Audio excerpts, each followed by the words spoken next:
Question number 18 में क्या लिखा है देखिए, यूजिंग एडजॉइनिंग फिगर, मतलब आपको जो नजदीक में जो फिगर दिया है इसका यूज करते हुए calculate the value of cos theta, right. Theta मतलब एंगल ऑफ रेफरेंस आपका ये है, इजंट इट।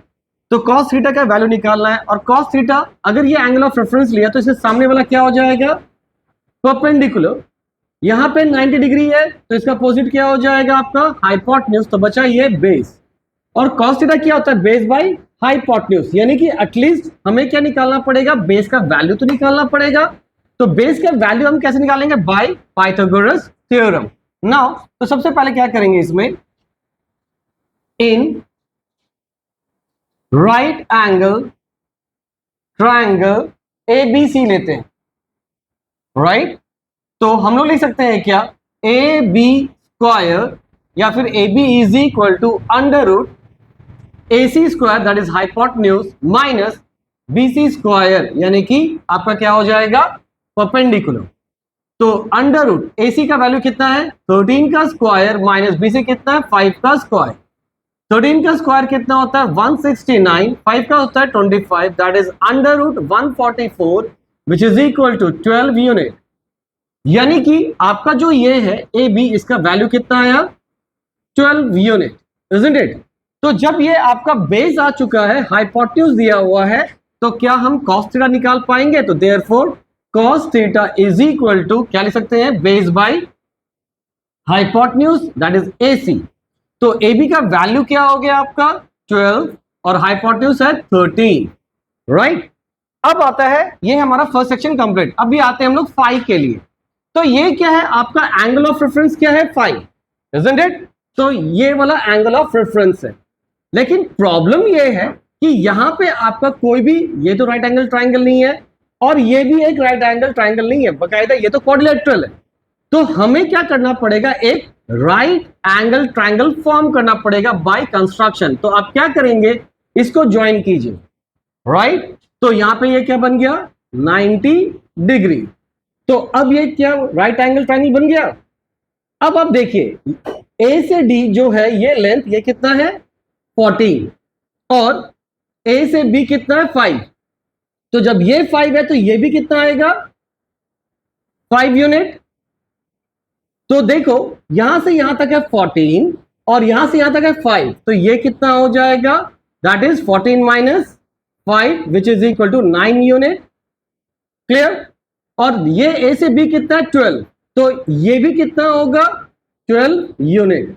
तो मतलब इस राइट एंगल ट्रायंगल का आपके पास ये पता चल चुका है, ये पता चल गया, तो क्या ये निकाल सकते हैं by Pythagoras theorem. Let's see this. तो हम लोग सेकंड पार्ट पे आते हैं। तो इन ट्रायंगल, या फिर पहले हम लोग को क्या करना होगा, कंस्ट्रक्शन लिखेंगे। कंस्ट्रक्शन में क्या करेंगे, ज्वाइन आपका यहां पे कर लीजिए P, तो PC, राइट, एट यहां पे फिर लिखेंगे 90 डिग्री एट P, ठीक है, ताकि 90 डिग्री P पे है।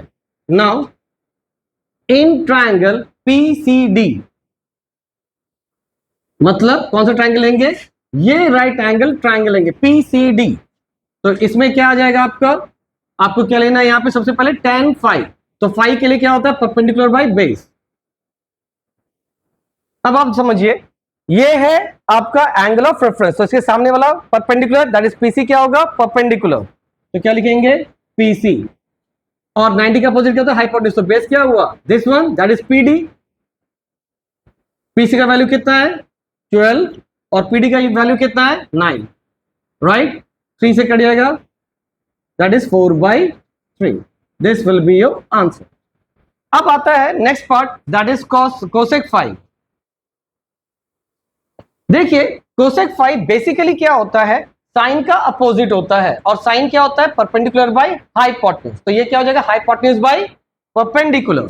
तो इस ट्रायंगल के लिए, क्योंकि एंगल ऑफ रेफरेंस ये है, तो हाइपोटेन्यूज क्या होगा, 90 का opposite that is DC by यहां पे होगा perpendicular that is PC, right.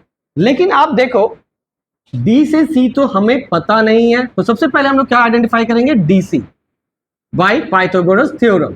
तो हम लोग लिख सकते हैं अंडर रूट, क्योंकि DC एक हाइपोटेन्यूज है which is the longest side, तो दोनों साइड के स्क्वायर को ऐड करेंगे, तो यहाँ पे क्या हो जाएगा 9 का स्क्वायर प्लस 12 का स्क्वायर, राइट। तो 9 का स्क्वायर कितना होगा 81, 12 का स्क्वायर 144, तो यहाँ पे आ जाएगा under root 225 which is equal to 15 unit, यानी कि ये हो गया 15 यूनिट। तो डीसी यहाँ पर कितना हो गया 15 और पी से सी कितना है 12, राइट। 3 5 3 4 that is 5/4 answer. तो hope it is clear now.